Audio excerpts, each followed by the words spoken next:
writing a book is just such a pain in the ass. I'm just like, I don't know if I can do this again. And then I came across Code Interpreter and I'm just like, oh my God, things that were taking me 4 months are all of a sudden taking me 4 hours. A lot of things get overhyped, but on the things that you've just mentioned, it is very difficult to overhype what that will be able to do across every industry. The geek shall truly inherit the earth.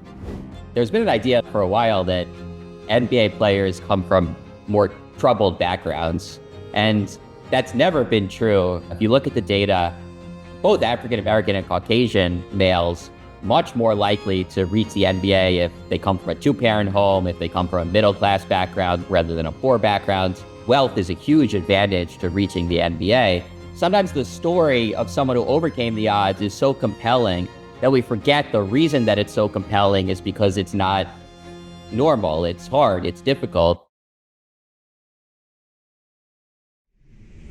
Well, hello, everybody. It's Jim O'Shaughnessy with yet another Infinite Loops. I am so excited by today's guest, Seth Stephens-Davidowitz. Did I get that right? Close enough, yeah. Close enough. Okay, in the ballpark. For a guy who's, what does he? I get that all the time. So I'm used to it. You are one of my favorite people for so many reasons, but I think one of the main ones is we both love data. Yeah. Data, more data can unlock so many things that you do not intuitively get to. Listen, you've got a BA in philosophy from Stanford. You were Phi Beta Kappa, PhD in Harvard in economics. Wow, you are quite the overachiever, my friend. Data scientist, best-selling author, sought-after keynote speaker. Also, this is the part that I love. A graduate of the American Comedy Institute. Yeah, that is true. Yeah. What a talent stack. Welcome, Seth. Well, it was more just I was so burnt out. I was doing a PhD in economics, and I was just so burnt out. One summer, I'm like, I can't read another economics paper. Like, I need to do something more creative or different. So I Googled comedy stand-up classes, and I found American Comedy Institute. And yeah, it was really fun. I love it. It ended with a show in New York City. I kind of rigged the audience. I had all my friends and family there. So everyone just cheered. Even when my jokes sucked, everyone just cheered anyways. But yeah. Yes, I always try to rig things as best I can as well. So we're simpatico there as well. Yeah. I have a funny story. I have a useless, as it turns out, degree, just a BA, which I barely got, frankly, only because my mother wanted me to. In economics, but I was taking a graduate level course in economics, and the guy was going on and on about, the model does this, the model does that. And it was, typical Keynes. I'm 64, so it was when Keynes was still kind of semi-important back then. It was just the dawn of the rational expectations guys. But anyway, I raised my hand in the class as he's droning on and on about the model this, the model that. And I said, I'm sorry, Professor, and I don't mean to be rude, but have you ever looked at what actual humans do? And he goes, maybe you better try comedy instead of economics, Mr. O'Shaughnessy. Well, what I love all your books. I recommend them to people. Who makes the NBA? Don't trust your gut. Everybody lies. They are just packed full with really non-intuitive truths that I hope we're going to get a chance to talk about all of them today. But I want to start with a comment that you made when you discovered Code Interpreter. You were like, holy shit, this stuff rocks. And then you made yourself a promise. I'm going to write a book in 30 days using AI and the Code Interpreter. And you did it. And it's a great book. So let's start there. What was it kind of like, just this Satori or Eureka moment when you found it? Yeah, so I'd written these 2 books, Everybody Lies and Don't Trust Your Gut, and I was really happy, proud of them, and they led to all these great opportunities, books. And they were bestsellers and traveling the world talking and consulting and everything. So I'm like, this is great, but writing a book is just such a pain in the ass. And I'm just like, I don't know if I can do this again. Like for me, I'm just a perfectionist. So, like there are, I got to disappear for years in writing these books. And, I do a lot of regional research, data analysis. And then I came across Code Interpreter and I'm just like, oh my God, like things that were taking me 4 months are all of a sudden taking me 4 hours. It's crazy. And all the things I don't like doing, it was doing. So like, I don't like, cleaning a data set, merging a data set, like, all these annoying kind of rote tasks that are just so big a part of like a data scientist's life.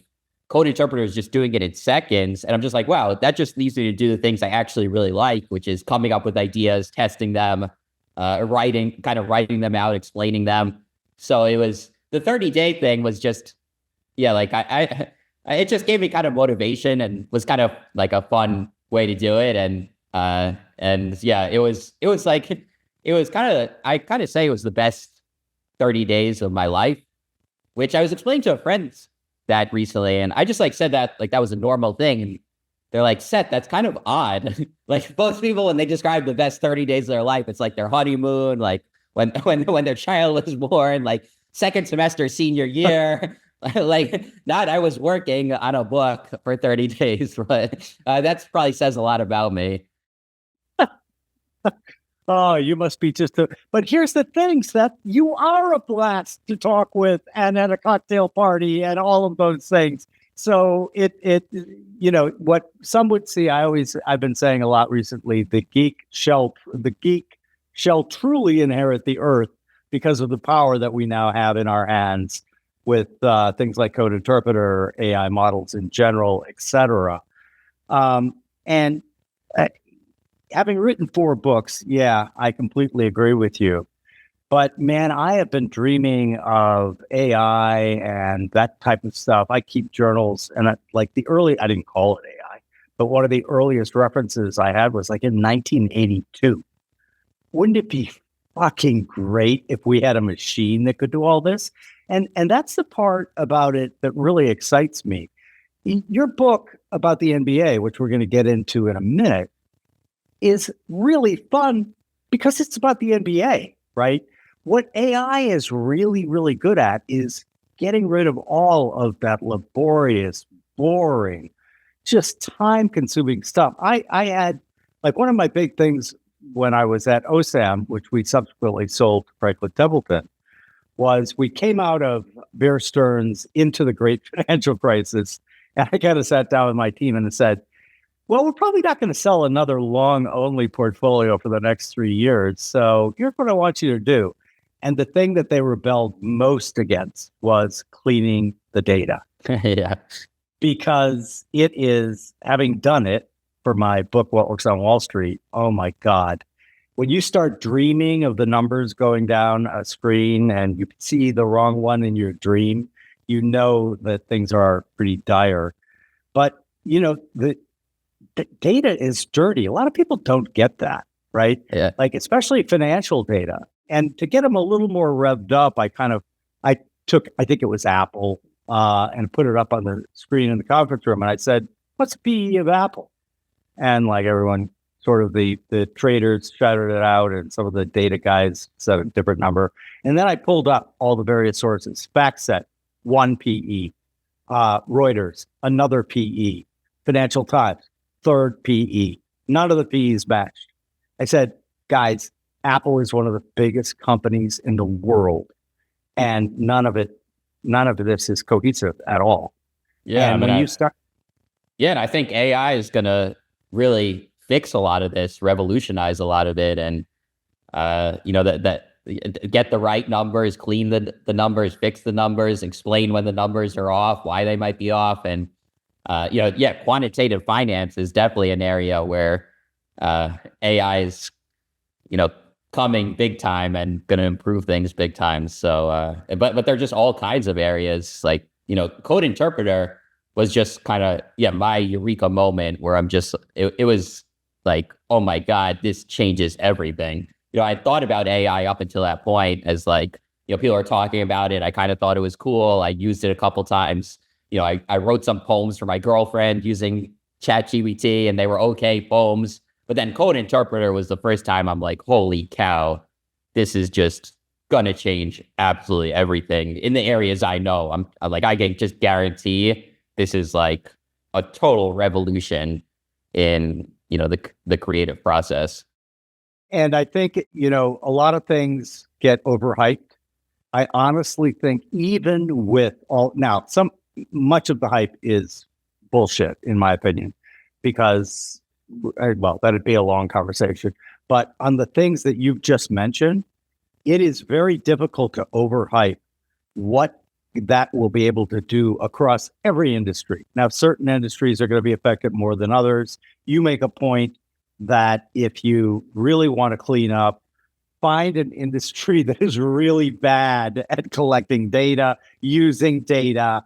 And if you glance at OSB's website, you're going to see a lot of verticals there that are those industries, right? And obviously with my quant finance background, it is ever present in my mind. But let's talk about the NBA book, because it was such a joy. You talked to a group of OSBers and guests, and like people talked about your talk endlessly after it, because what you found in the book was really many times counterintuitive. I'm not a sports guy, but many of the people who work for me are, and like some of them were like really reacting kind of like, I can't believe the thing about the names, for example. We'll get to names in a minute, but let's start with the obvious one, height. Yeah. Tell us about what you found about the correlations of height and the NBA. Yeah, so, I think you'd have to be blind not to notice that tall people are advantaged in basketball. Like, obviously, height plays a role, but kind of when you do the math, do the data analysis, I didn't realize just quite how it plays out, in that each inch roughly doubles your chances of becoming an NBA player, which is just wild, like throughout the height distribution. So if you're 5'11", you have twice the chance of making the NBA compared to someone who's 5'10". All the way, and if you're 6'5", you have twice the chances of making the NBA compared to someone 6'4", all the way out as far as we can measure. So if you're 7 feet tall, you have twice the chance compared to someone 6'11". It's like a perfect linear log relationship, basically. And what that means is if you're under 6 foot tall, you have less than 1 in a million chance of making the NBA. And if you're 7 feet or above, you have a 1 in 7 chance of making the NBA, which is just wild. Like, there's no other trait that gives you such a great odds of becoming, a multi-millionaire just with that genetic trait. I don't think there's anything comparable. And then another thing, I kind of started, I found that, and then I talked to my friend, and he's like, one of the things that means is if you're really, really tall, you don't have to be a great athlete to make the NBA. Because if you have a 1 in 7 chance, like if 1 in 7 7-footers are in the NBA, like you don't have to be that good. You just have to be a 1 in 7 athletic talent. So one of the things you also see in the data is that the tallest NBA players are just not particularly good athletes. They jump about the average level of, a high school person. They run about the average speed of maybe an average high school track athlete. I could shoot free throws better than many of the Hall of Fame tall NBA players. Just because height is such an advantage, everything else just kind of isn't that important if you're so tall. So yeah, that was kind of really cool to see in the data. And it led you to develop a very cool new stat. You called it the Muggsy's stat. Talk to us a little bit about that. Yeah, so Muggsy's stat is just how good every player would be if they were the same height. And there's a whole bunch of math backing it up, which I won't bore people with. But one of the things I like about it, so Muggsy's, the player ranked number 1 on Muggsy's was Muggsy Bogues, who was 5'3" and a player in the NBA for 14 seasons. It's kind of an insane accomplishment to be 5'3" and a competent NBA player for 14 years. So he's number 1. So I'm like, so I called the stat Muggsy's after him, and I'm like, it'd be really interesting. I should like that should be an acronym for something. Muggsy should stand for something, but I couldn't think what should Muggsy stand for. So I asked ChatGPT, what does Muggsy stand for? And it came up with a metric for understanding game given sporting individuals' effectiveness and size, which is just so good. And I think also shows the power of these AI tools, where I don't think I ever would have come up with an acronym like that. And ChatGPT was able to do it. AI was able to do that. So it does kind of, these things that we wouldn't be able to do otherwise, we are able to do thanks to AI. It just brings up so many questions like, is basketball ready for its Moneyball moment through data analytics?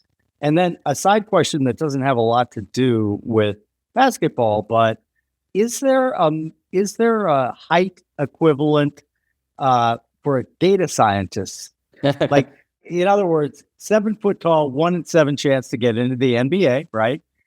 What about a guy not being height, but is there a similar metric for finding that fabulous data scientist? It's a good question. I don't think so. I don't think 1 in 7 of being, a multi-millionaire. I think having being reasonably good at math, you probably have a 1 in, 7 chance of having a pretty good job, I would say.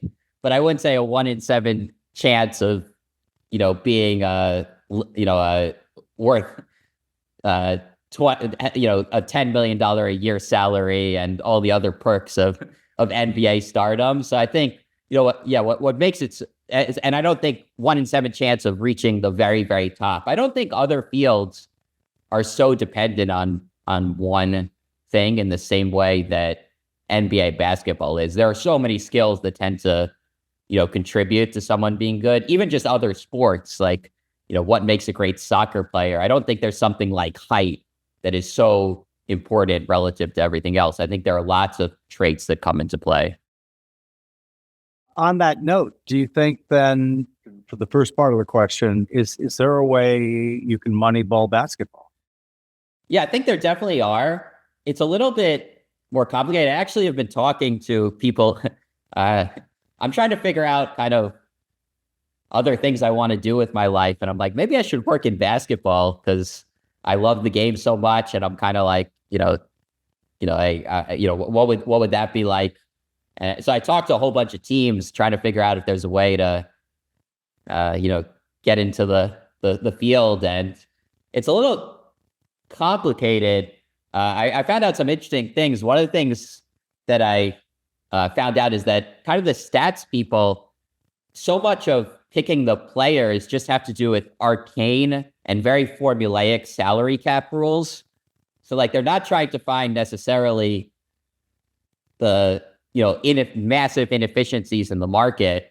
They're trying to find out, just like who fits in due to the weird salary cap we have. So it's not as Moneyball in some ways because of that, which is kind of interesting, I think. And another thing I learned is I talked to an assistant general manager of the Denver Nuggets, and they drafted, if you're not a sports fan, you might not know, but Nikola Jokic, like one of the greatest players, they drafted him in the second round. Even I know his name. Yeah. So they drafted him in the second round, and it's very rare to get a great player in the second round. So I'm like, how did you, come up with this idea to draft Jokic? And he's like, it was coming to our pick, and we had 6 players ranked, the 6 players we were looking at, and we had them ranked. This is our favorite. This is our second favorite. This is our third player favorite. This is our fourth favorite. This is our fifth favorite, sixth favorite. The 5 right before us were drafted, and that left us with 6, who was Jokic, and we picked him. So it was entirely luck. Like there was no great genius that led to that pick. If another team hadn't have picked the player that they had ranked higher, they would have just picked that player. So there's a lot of luck in even the great picks in basketball. Yeah, and outside of sports, there are many other industries that kind of fall into the same sunk cost fallacy. And by that I mean, like, no, this is the way we've always done it, and we love it this way. and there's a lot of tradition around it, and it becomes a social norm, right? And social norms are much more restrictive, in my opinion, than many people believe they are. Like the data you're finding here. I think one of the reasons why so many of my colleagues were really excited by your talk was because they just were scratching their head, right? And that kind of leads to another thing you found, which is the names of players, specifically Black players in the NBA, which are the majority. And the common wisdom is that they have strikingly unusual in many instances names, but you found that was not true. Well, so there's been an idea for a while that NBA players come from more troubled backgrounds. And, there are examples. So LeBron James, one of the greatest NBA players of all time, the greatest player of the last 20 years, he was born in poverty, Akron, Ohio, single mother. And there are lots of examples of NBA players who come from similarly troubled difficult backgrounds. And there's an idea that gave them the drive that, compare that to, a kid who grew up to, was raised by a doctor and a lawyer in the suburbs, and they have so many options. Are they going to spend every afternoon at the basketball court? Someone from a difficult background, their only escape is through basketball. So they're going to do whatever it takes. They're just hungrier than everyone else. And that's never been true. If you look at the data, both African American and Caucasian males much more likely to reach the NBA if they come from a two-parent home, if they come from a middle-class background rather than a poor background. Wealth is a huge advantage to reaching the NBA. And the way you see it most striking is in the first names of Black NBA players. So the title for the chapter was "Why Are So Many NBA Players Named Chris?" And it turns out that NBA players, Black NBA players, are much more likely to have common names that are given to many people. So names like Chris and Paul and Kevin, those names are much more frequently given to NBA players than unique names that aren't given to anybody else. Names like Shaniqua or, things like that, they're much less likely. So compared to the average African-American, NBA Black players are about twice as likely to have common names, which is, the reason for that is that your name can give away your socioeconomics, that wealthier African-Americans, upper middle-class African-Americans are much more likely to have common names, to be given names like Chris and Paul. So the fact that when you listen to an NBA game, you hear that Chris is passing the ball to Paul, or Kevin just blocks the shot of James, that's a clue of the socioeconomics of the guys on the court, which is much more likely to be middle class, upper middle class, even wealthy. And I think one of the reasons why people were struck by that is because elsewhere you write about, there's a huge percentage of stories that fit into 6 structures, right? And one of them is the rags to riches. And we just love those stories, right? Actually, our Infinite Books division is writing a book about David Roney, who is a surgeon, came from a very disadvantaged background, and got a scholarship to Annapolis because of basketball, and was driven in all of those things. And sometimes our imaginations, right? David's story, which is amazing, and that's why we're writing a book about it, right? Like what he overcame he's an extraordinary guy. But I think one of the reasons it appeals is because of what he had to overcome to go on to be so successful. And so, that makes a lot of sense when you think about it kind of logically. Well, yeah, of course. But we're so drawn by that archetype of that story rags to riches or overcoming obstacles and adversity, et cetera. It just makes for a more interesting story for people to get involved with emotionally. But you also point out that location, where the player grows up, very, very important. The father, super important to the player as well. And these things are not intuitive to many people, right? Yeah, in some ways they should be intuitive. There's I think you're right. Sometimes the story of someone who overcame the odds is so compelling that we forget the reason that it's so compelling is because it's not normal. It's hard. It's difficult. I think also people sometimes make the wrong career decisions based on this.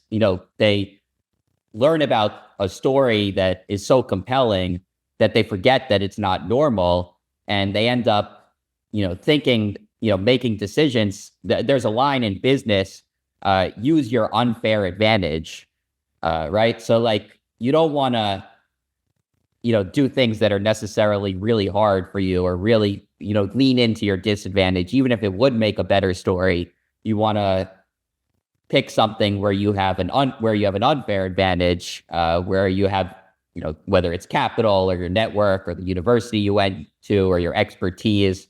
In one of my books, I talk about what makes a successful entrepreneur, and they tend to be older. The average successful entrepreneur is 45 years old, and the chances of creating a successful business increase until the age of 60. And they tend to be insiders, really they know their business well, and they tend to have already been good employees. They were good at their job before they left out of their own to be an entrepreneur. And it makes perfect sense, but it goes against some of these kind of wacky stories that we hear. We love the story of someone who, came out of totally nowhere. They were disgruntled. They hated their job.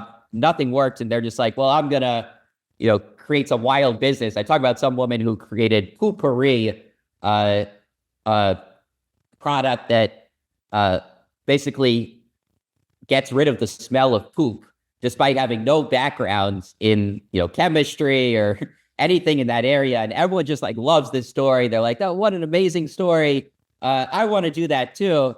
But if you look at the data, it's not a smart gamble to try to start a business in something you know nothing about, compared to something you've been studying for 10, 15, 20 years. You're much more likely to have success in something you're an insider at. Well, yeah, and that might be consistent with how we evolved too, right? I think evolution made us really cognizant of novel things, right? Especially dangers. We pay really close attention to novel dangers.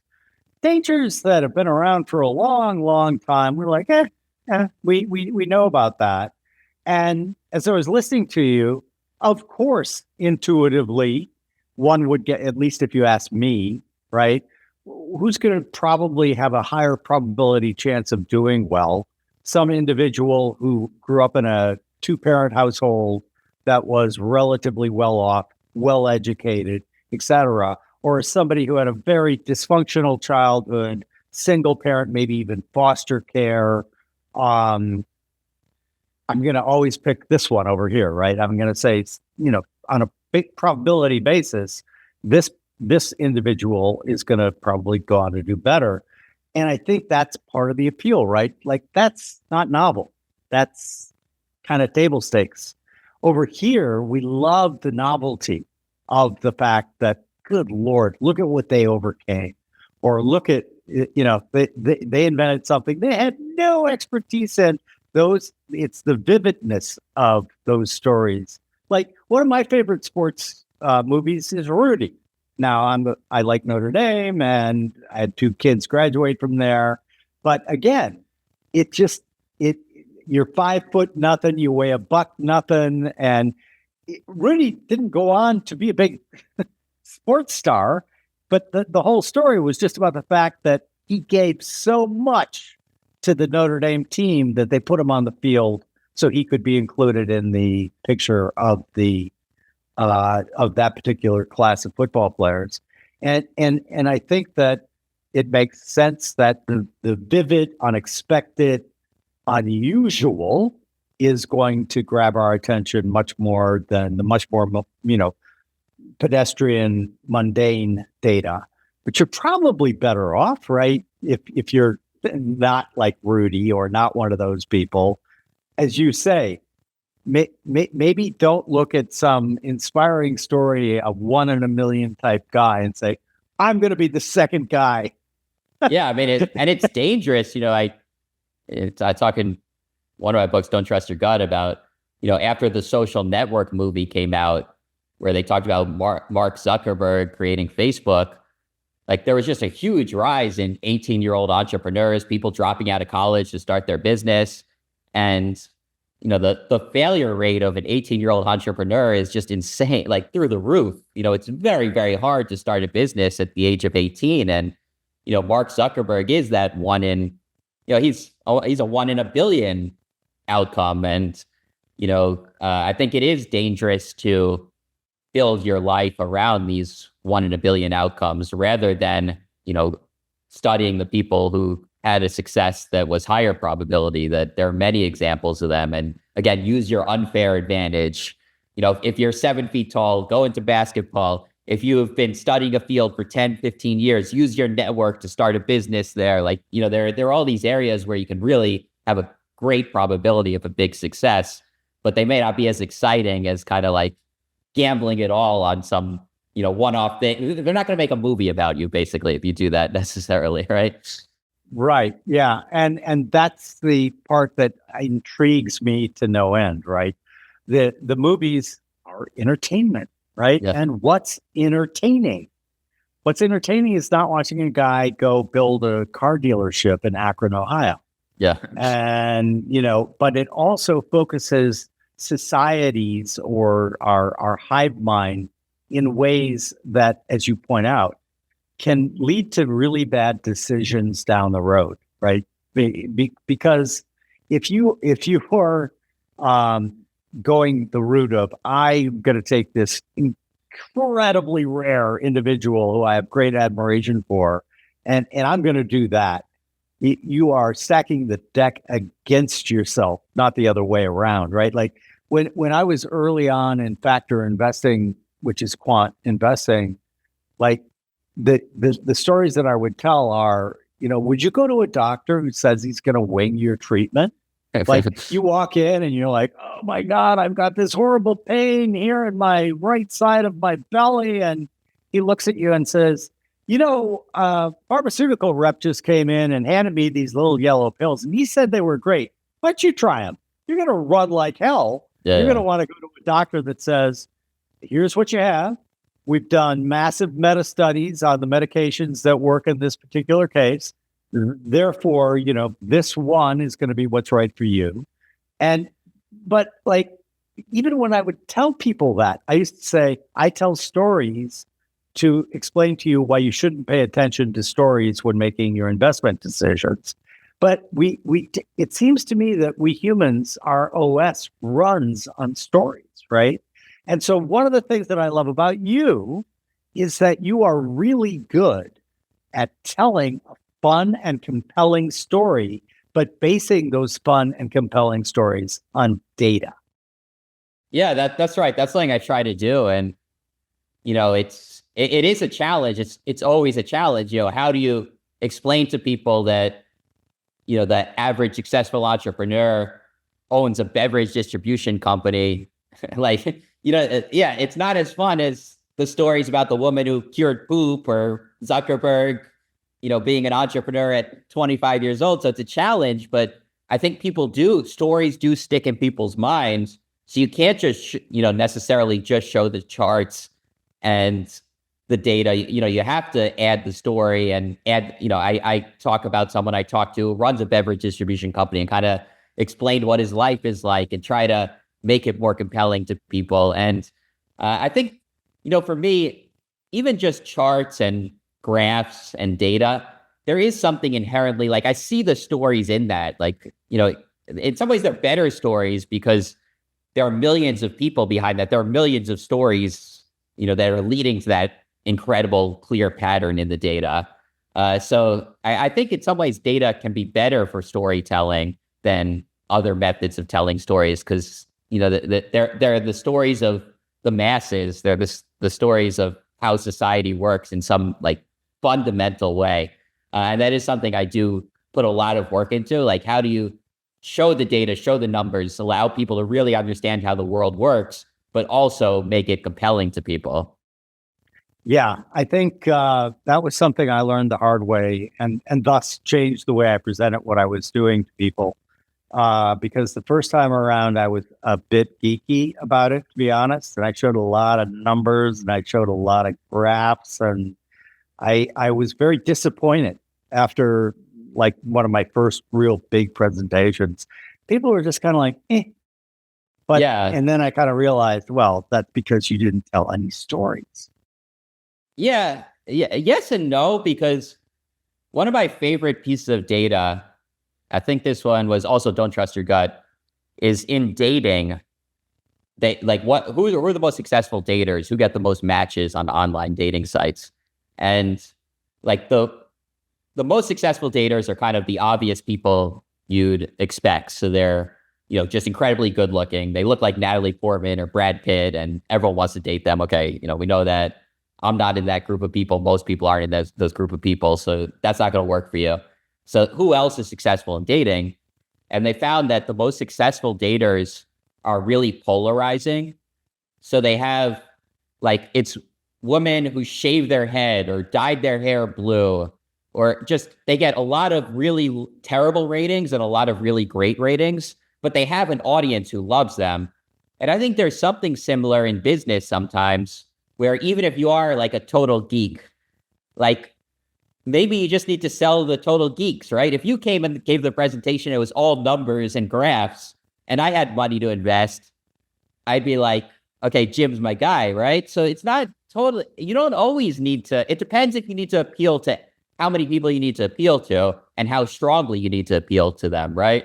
Sometimes what you want to do is, it's okay if a bunch of people in the room are falling asleep or hate you or don't understand you, as long as a few people in the room really love you and think you're unique and special. So Yeah, and not surprisingly, the group that I did extremely well with were engineers in the Bay Area.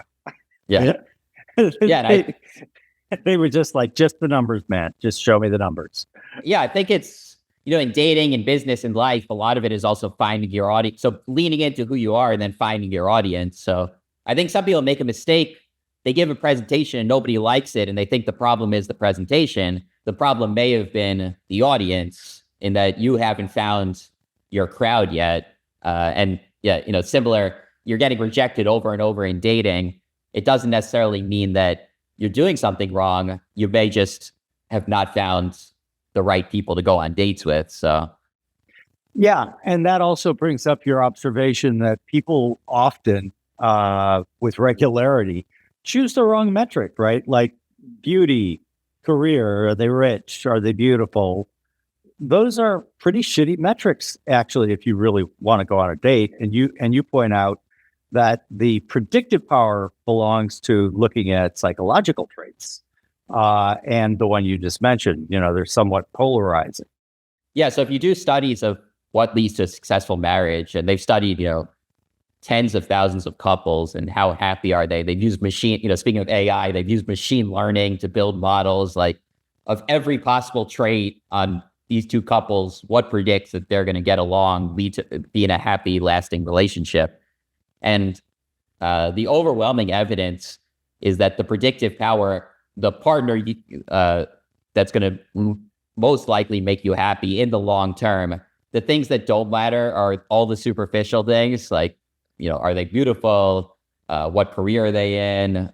How tall are they? And the things that do make you happy are various psychological traits, growth mindset, conscientiousness, something called a secure attachment style, satisfaction with life, basically a happy person, kind of a happy, well-adjusted, nice person, is, conscientious.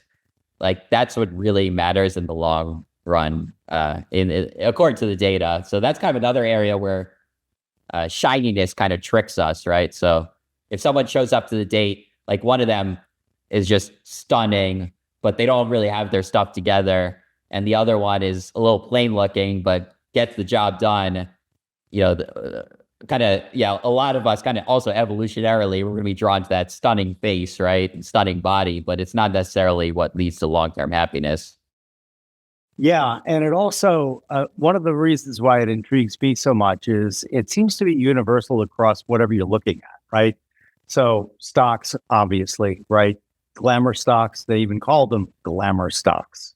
And generally speaking, at least historically, now we've had a long period where this has not been true.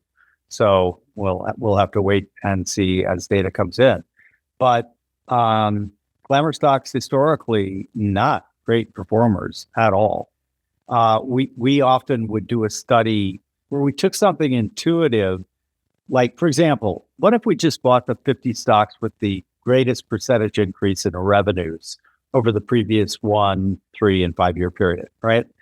That sounds like something, that they're doing something right. Like their revenues are doing really, really well. And then I found a little sub period where that particular single line strategy, buy the 50 stocks with the highest revenue gain, kind of like tripled the S&P 500 over a 5 year period, right? And I would put that chart up and I would tell the story, right? Like, does this look like a really cool way to invest? Really simple. You go to any stock screener and most of them are free. You could find this. What do you think? And people were like, yeah, that's a great idea. That you blah, blah, blah. Then I would show them, here's the results of starting with all of the data that we have. And in this instance, it went back to the mid 1950s. And that strategy underperformed T-bills. And so trying to get them to focus on the larger picture as opposed to the smaller was very helpful. But I think that we can't do that everywhere. It's like the famous story about the Brits trying to get rid of rats in colonial India. And they said, yeah, we'll give you a bounty for a rat's tail. And of course, what happened was people started breeding rats so they could cut off the tail. Are there other metrics elsewhere that you've seen and went, God, everybody looks at this and it has no predictive power at all? Yeah, I mean, definitely there are lots of examples of that. I'm trying to think what would be even the best one, but I think, definitely one of the things that stands out is kind of the danger of glamour. I think you're right that it's more universal. So I also did a study of, you can predict how long a business is going to last, how quickly it's going to fold. And one of the biggest predictors is basically just how sexy the business is. So the worst businesses are things like record stores. The single worst historically has been a record store, candy store, toy store, beauty store, all these things that sound really cool and fun. They might have movies about them. They're, massively, they're massive shot. They have a massive shot of going out of business very quickly. So I think glamour in general, I found, tends to be a negative predictor. We think it's a positive predictor. And if anything, over the long term, it seems to be negative predictors. So that's kind of a universal pattern I've seen in many areas. Yeah. One of the things that is also difficult, and I wonder if you've run into this situation as well. Sometimes when a pattern or again, I'm thinking in kind of terms of stock selection models, many times when it really goes against intuition, even if it works beautifully, both in backtest and real time, right? So you've got 50 years of showing it's been matched, all of that sort of stuff. You've got 10 years of showing it doing really well in real time. People still would be like, it really bothers me that you've got this particular variable in there. I remember one time I got very far along in a huge assignment for a small to mid cap growth placement from a group in London. And then we got on the final call, and the guy was very polite, and he's like, "We love your stuff. We've really tried to break it as many ways which we can, but we're going to pass." And I'm like, "Okay, why?" And he said, "It's just too simple." Yeah. Do you hear that often? Yeah, I think there is. I mean, that was a problem I had in academia as well. Like, I never really loved academia because I think they do glorify complexity for complexity's sake. And, you need a really wild math model, and you need to simulate, crazy simulations. And it's kind of like sometimes the best ideas I found are just very, very simple and very, very clear. And you could explain them to your mom, your grandma, your siblings. That's definitely a thing. Another thing I've also, thinking about things that don't predict outcomes, you have to be a little careful about that. So Google did this study famously where they found out that GPA of applicants has no correlation with how the employees perform. So, so if someone has a 4.0, someone has a 2.0, they're just as likely to be good Google employees.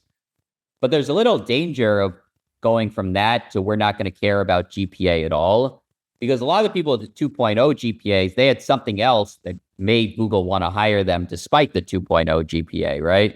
So they had, maybe they were, won a coding competition, or they, have an amazing reference, or there are lots of other things that led to the hiring without the great GPA. So going forward, you have to be a little careful sometimes the reason for the correlation or the lack of correlation. There could be something else that's driving that you have to be cautious with in using the correlation in the past to make decisions in the future. Yeah, obviously. But I would argue back that at the very least, you wouldn't want to ignore GPA entirely, but you wouldn't want to make it your centerpiece. You wouldn't want to have a model that says everyone with a GPA below 3.8 is excluded, right? Because then you're going to miss all of those extra special somethings, right? For sure. And I try to be like, I'm a big supporter of Bayes' rule, which is you're constantly updating your understanding of the world based on information. So anytime you have a correlation that's surprising, you're going to make slight adjustments, right? So if you were expecting that there would be a strong positive relationship between GPA and how an employee performed, and you find there's no correlation, you should be using GPA less in your analysis than you might have otherwise, because you now have new information that surprised you, that changes your model of how the world works.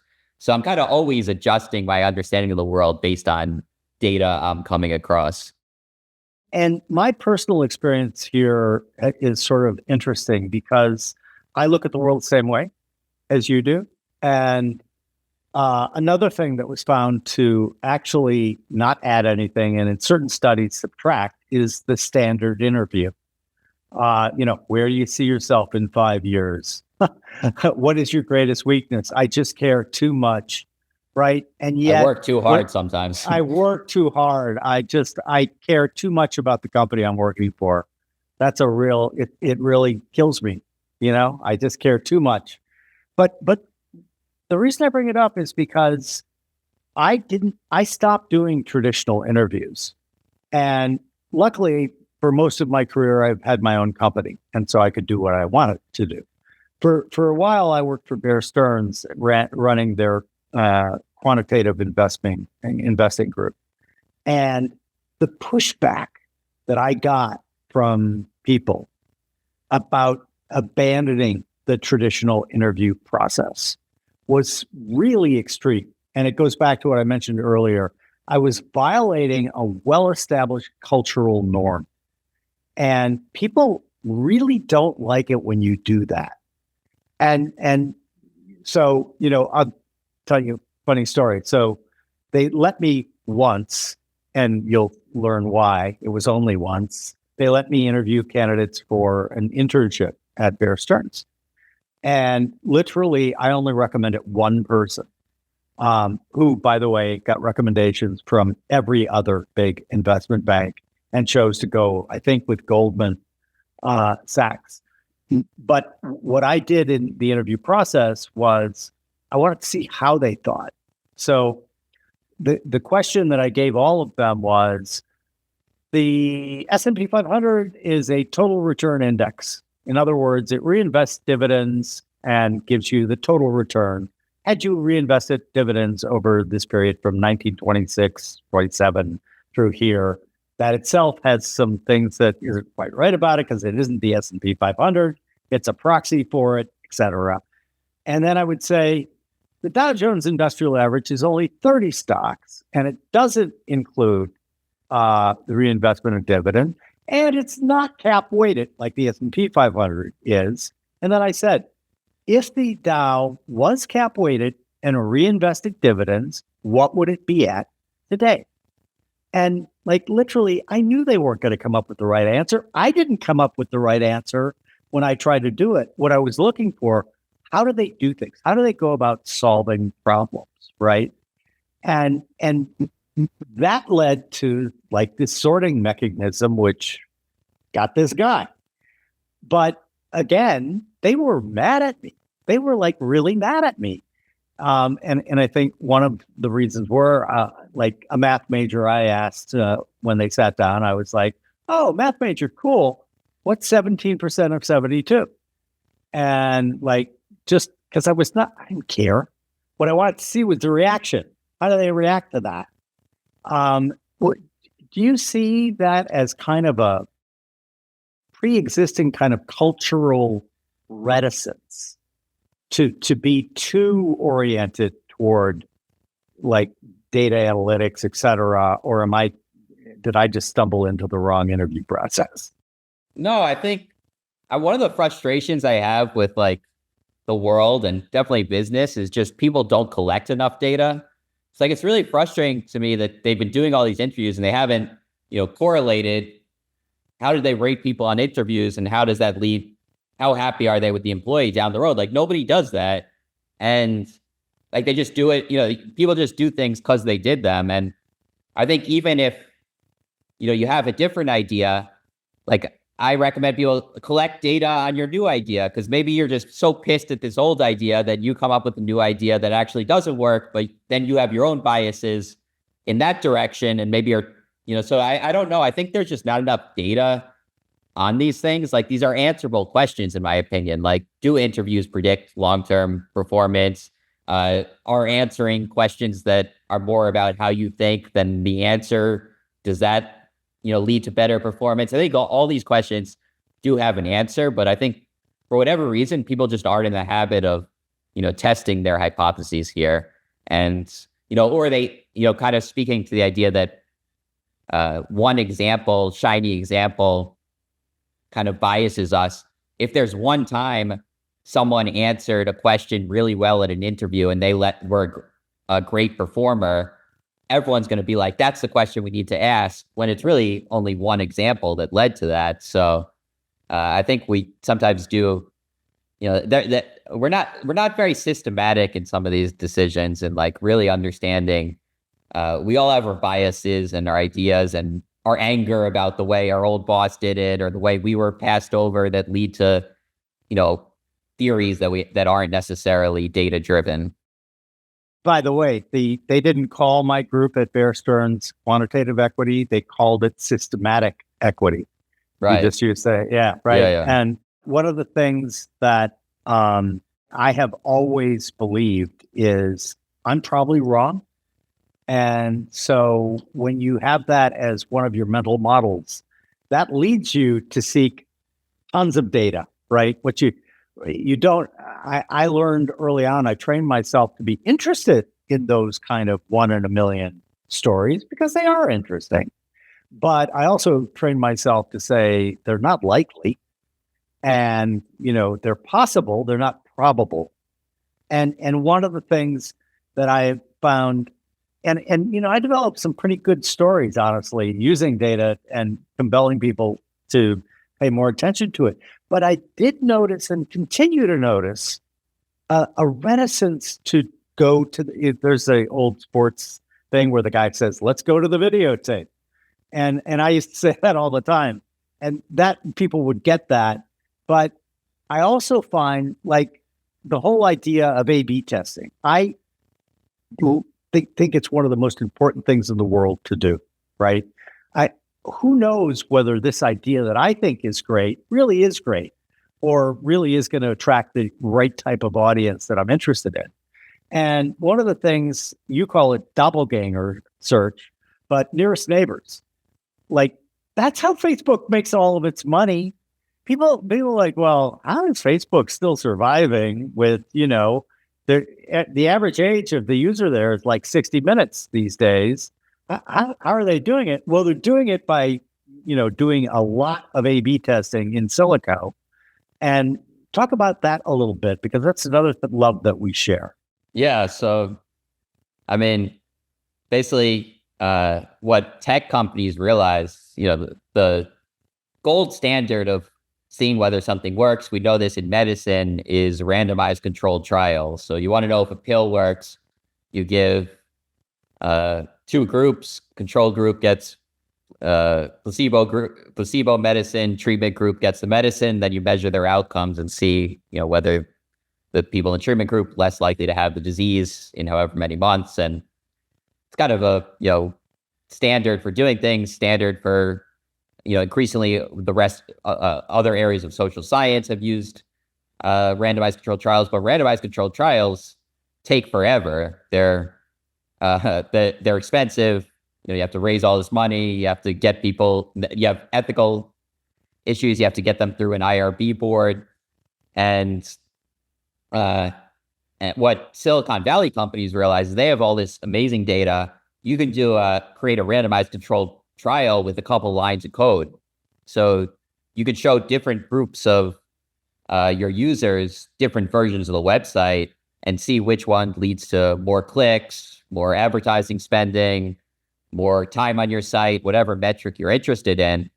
And I think Google was one of the first ones that really used this. And, initially they're doing a few experiments, then they realized, we could do way more experiments. We could do thousands of experiments. I think Facebook does more experiments in a day than the FDA approves in a year. It's insane how many experiments these companies use. And, all the top companies have used this. Netflix has brought data to entertainment, which usually was something where people kind of winged it, relied on their intuition. And it's really powerful tool for understanding what makes people want to stay at your website. Okay, so if the button's red versus green, the red button may lead to an extra 10 minutes a month on your website. So you're going to use the red button, all these different examples. It's a little creepy.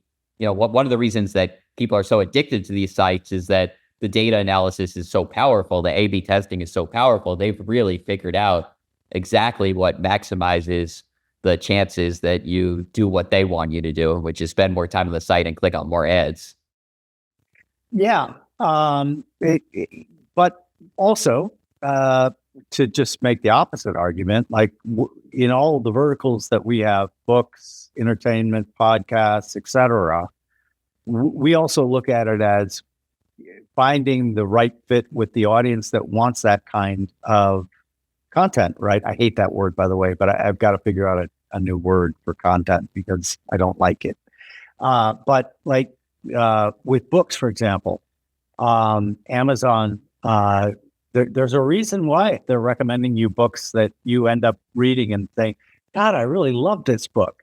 It's because they looked at thousands and thousands and thousands of people who read similar books to yours that you liked, right? And then they recommended to you the ones that you haven't read yet. And I definitely think, dating, for example, I'm seeing a lot of new things. We're getting pitched on dating apps that are only matching people based on their literary interests or their other kind of like hobbies, etc. And the data, especially on the literary side, is pretty compelling. That people like who love the same authors and love the same genres tend to get along with each other a lot better than like putting together I only read nonfiction about quantum physics with I love romance, right? Those might not go together well. Yeah. So, that's another example of scale. So one of the examples of scale in these big tech companies is they can just do a lot of experiments because it's very easy to get a group of 1,000 people in, for a treatment control group to do an experiment. And another advantage of scale is they can find someone just like you, what I call a doppelganger. And, Amazon or Facebook or Google, we think we're so unique, but, there are probably 1,000 people who have pretty similar taste to you on many dimensions, similar political views, similar taste in books, similar taste in music. And, if they know that everybody with these tastes has really liked, this new show, then they can inform you about this new show. And that is really, really powerful. And I think is largely, I think A/B testing, I'm not sure, it feels a little creepy to me, and like they may be, getting you addicted to things and getting you to spend too much time on these websites. So the ethical issues around A/B testing, I think are real, but I think there aren't really necessarily ethical issues about doppelganger searches. I think that's just a cool thing to find, exactly, the people who are like you and what they like, and then, informing you about that. And that is a really powerful tool that all these firms, Amazon, Netflix, Facebook, Google, they're all using them, YouTube. I think that I agree, by the way, about doing A/B testing just to addict you to a particular type of behavior or time on a site or anything like that. But I think that the idea of nearest neighbors, the idea of doppelgangers, right? Like, it's going to unlock so much knowledge, in my opinion, in medicine, right? How cool will it be to have me in silico and then do all sorts of horrible things to my silicon doppelganger that you could not do ethically to me as a human, and find, for this particular individual or group of individuals, this composition of the meds works best, etc. I have a relative who's like you, highly degreed. He's also got an MD, but I think he's got a PhD in data science as well. And that's what he does.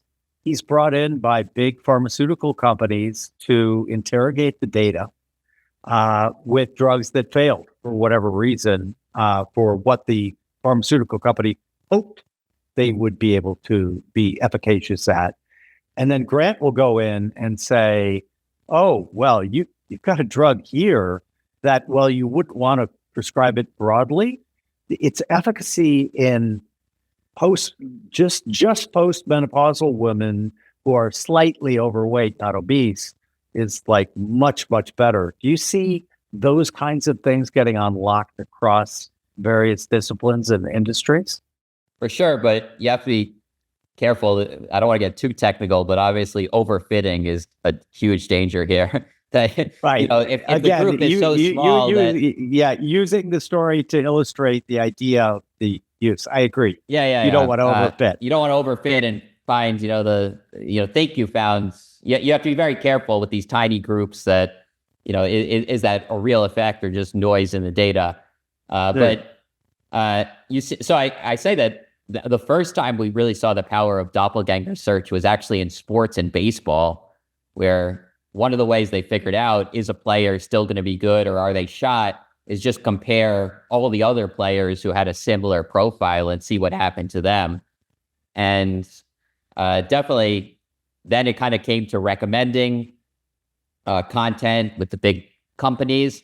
And I think it is coming more and more to health. One of the huge frustrations in health is just the data is all over the place. There's so much data, but it seems clear that you could cure all kinds of diseases at this point if someone just had access to all the different data siloed in different companies and different nonprofits and in file drawers, in doctor notes, and it's hard to kind of get a hold of it and get the huge data sets that really, these tools, A/B testing, doppelganger searches, they really rely on enormous data sets. And, you can't do it with a small sample of, surveying 1,000 patients or anything. You're not going to find the middle-aged, overweight, but not obese post-menopausal woman. But you're going to need, an enormous data set to find that. Yeah. And obviously the quality of the data, as you point out, and the availability of the data are critical. And one of the reasons why I've invested in a lot of various AI companies, and one of the first things that we found was that issue, right?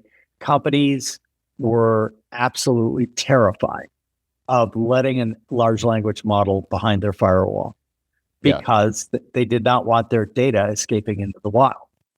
And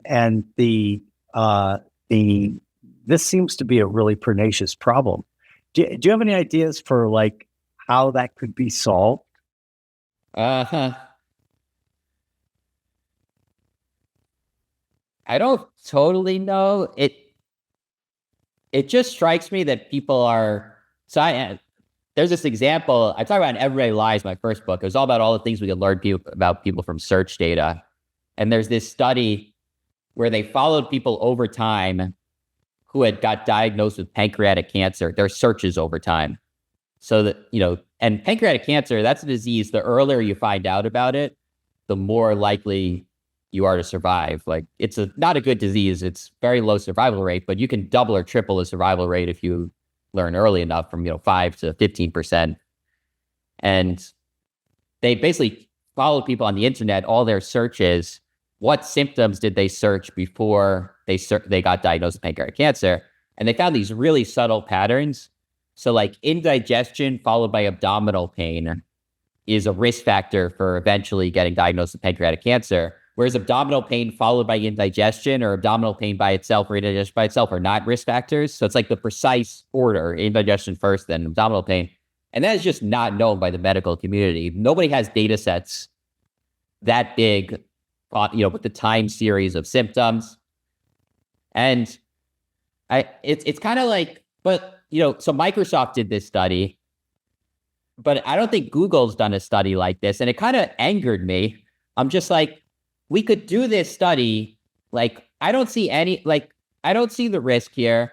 Like, you're not talking about any individual patient. You're just talking about patterns writ large. And like, there's a question: was this study ethical? Like, was it ethical to do this study? I think it's unethical not to do the study. Yeah, I'm like, it pisses me off that all these websites have all this information about, people's health, and that could potentially save lives, and they're not doing studies on it. So I think one of the biggest things is just, changing the idea of what's ethical and what's not ethical, and I think there is a bit of a paranoia, I feel, around some of these issues. Why do we care that a big company is mining data of people's symptoms to see what predicts disease? Like, isn't that unambiguously a good thing? Like, isn't that what we want them to be doing? But, when they do something like that, there is kind of a question, well, this is such personal information. So I think there's, I don't know, maybe we're not like explaining the positive case enough, like just how powerful these tools can be and how much good they could do. That's my main thought, because I think the data is all there. Like, Google has data on all people's search symptoms and their diseases, and and they could work with other companies who also have data. So the data's there. It's just a matter of explaining, why we want to analyze and understand some of this data. Yeah, I think a big factor here is cultural lag. In other words, the time it takes a culture to change and adopt some of these new tools, that it can be, if you're an entrepreneur, it can be a great advantage to you if you do non-consensus things before other people. But go ahead. Yeah, well, just one thing I want to say is I don't want to minimize that there are issues with companies knowing so much about us. So, you could Oh, of imagine course. a company knowing that you're at risk of pancreatic cancer. Well, are they going to charge you higher insurance rates? Or, there are all kinds of, I understand why we have fears of companies having, that much knowledge on us. Sure. So, yeah, I don't want to say it's unambiguously good for companies to do this, or we don't have to have, regulations in other areas. But it just does. I am sure that there are diseases that could be cured, and there are, many lives that could be saved with existing data that we should be able to study without, of harming anybody's privacy. Yeah. And I think that caveat is absolutely correct and true. And I agree with you entirely. I think that it's sometimes used not for that reason, though. It's sometimes used because, again, culturally, we feel really weird about the things that these models can unlock, and what they know about us and everything else. So I get it, but I think bringing out the idea, who raise your hand if you think it's a bad idea to take all of this data and then possibly come up with a protocol that saves a ton of lives by diagnosing pancreatic cancer earlier, because it leads that way. It's obviously very complex issue, but I think that but it links to my next question for you. So I was a Google fanatic, right? Because I'm a research junkie and I just love to do that stuff. But I have pretty much entirely switched my searches to Perplexity and some other large language models. Do you think that is going to, Google was a gravity well, right? Like everything went in there. Do you think that it becoming more fragmented, with less people using Google for all their searches and using large language models like Perplexity? How does that play out? Yeah, I definitely, if I were Google, I'd be pretty paranoid, because I definitely am seeing, I'm definitely using Perplexity, large language models. Even just ChatGPT. If I was saying I'm going to St. Bart's, and I would used to say, I'd Google things to do in St. Bart's, and now I just go to ChatGPT, things to do in St. Bart's, and I could say, well, I have 7 days, and what would be good to do on a weekend, and plan a whole itinerary and do all these things that you couldn't do with Google. So I definitely, I'd be worried if I were Google, because they can't seem to keep up with, some of these smaller AI companies in the AI products they're offering. And it does seem like there's a change in behavior. I think, generally these changes start with kind of you and I probably are, I'm guessing based on everything you know about me and everything I know about myself, that we're the type that is very excited by new ideas, and we don't want to do, just because we've been using Google for 10 years, I guess 25 years at this point, we're not like, oh, well, now I don't want to learn how to use Perplexity, or, as soon as we see Perplexity, as soon as we use ChatGPT, our first instinct is, oh, this can change everything. How can I replace all my, ways of doing things with these new tools? So I don't think it's led to like large scale changes yet where it's really hurting Google's business, but I would imagine it could down the road for sure. Yeah, it's something I'm been thinking a lot about recently because of what we've been discussing, right? Google was kind of the ideal data source for so many things because so many people used it. Let's use that as a segue to talk about some of the fun stuff. A lot of the fun stuff in everyday lives. If you could, for our listeners and viewers, point out, and this probably, if I'm going to guess right about what examples you're going to give, I won't surprise too many people, but like this whole idea between stated preferences and revealed preferences, right? often there's a chasm between your stated preferences and your revealed preferences. And how better to reveal preferences than to look what people search for? And you have a very amusing and fun look at that, the difference between what women search for and what men search for. If you could give our listeners, viewers, some examples of those. Oh yeah. Well, there are lots of different examples. So one of my favorite examples, I compare social media and search. So social media is the ultimate stated preference, right? So when you're on social media, all your friends see it. It's very public, and search is kind of, revealed preference. Nobody's seeing it. So I compared how people describe their husbands on the different sources. So on social media, when they're posting, my husband is the best, the greatest, so cute, adorable. And then on search, when it's private, my husband is a jerk, cheating on me. I can't stand my husband. He's so annoying.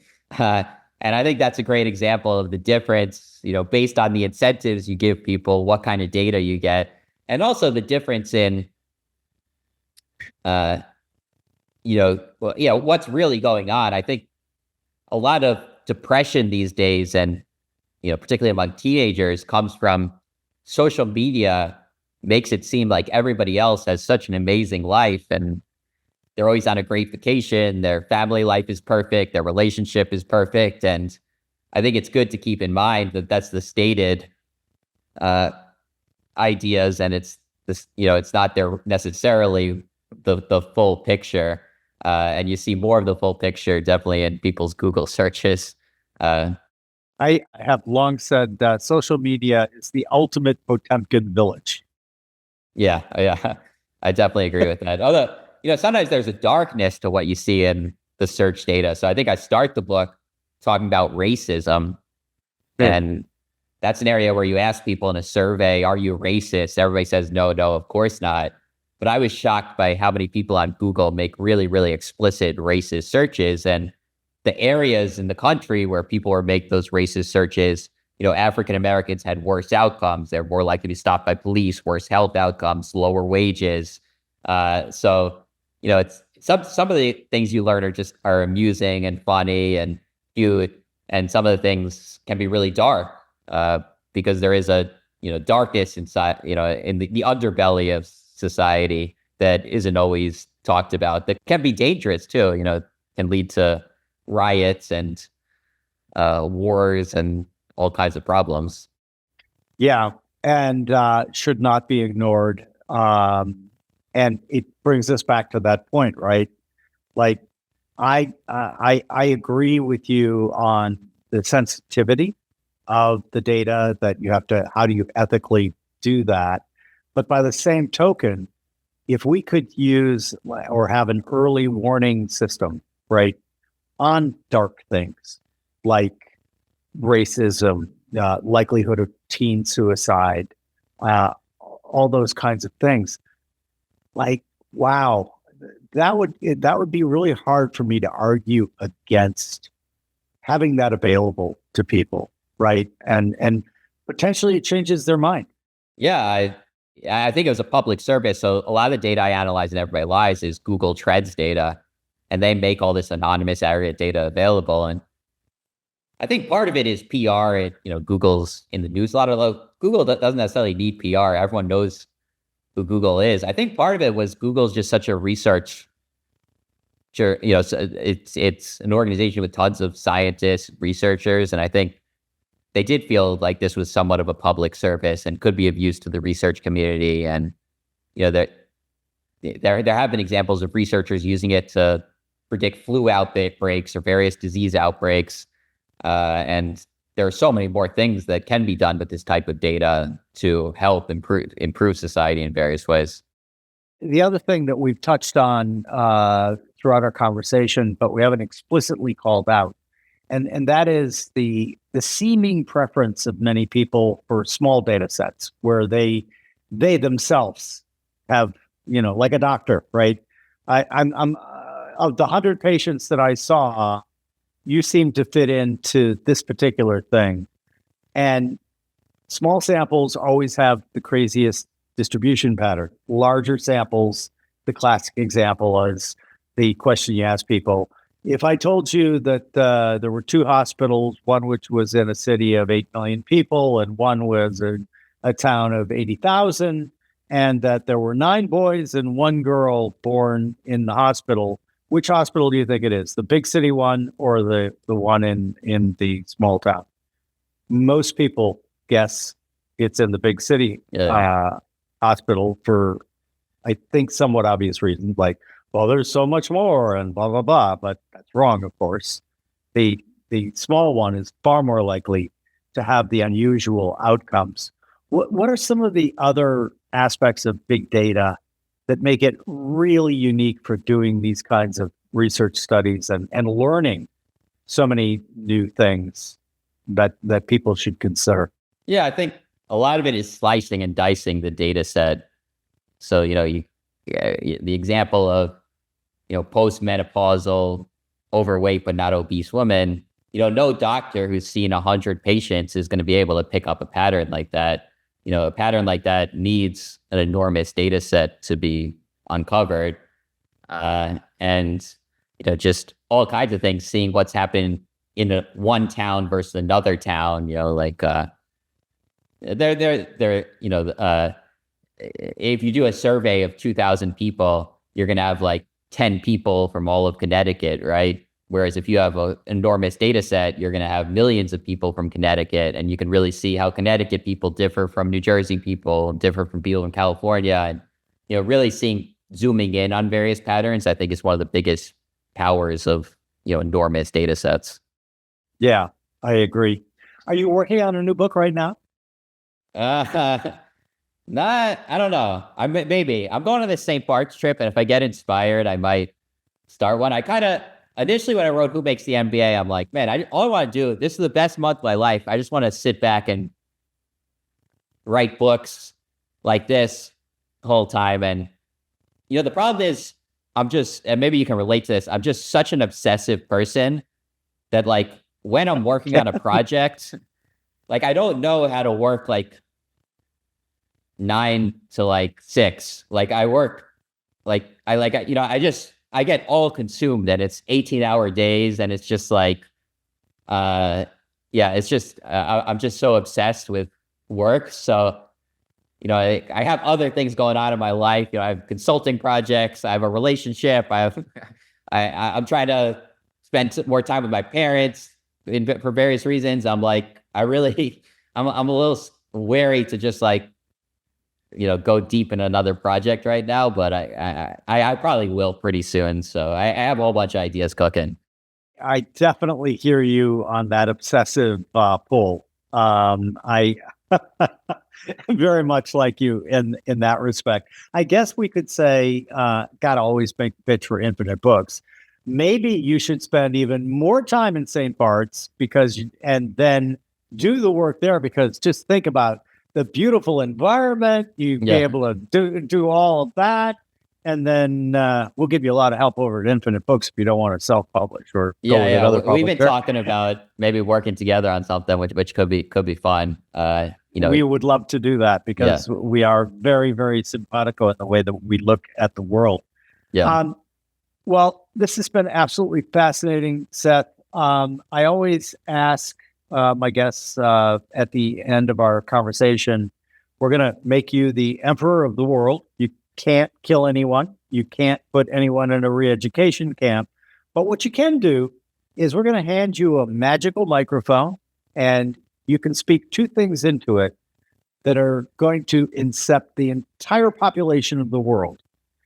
They're going to wake up whenever their next morning is and say, you know what? I just had 2 of the greatest ideas. And unlike all the other times, I'm going to actually act on these 2 ideas starting today.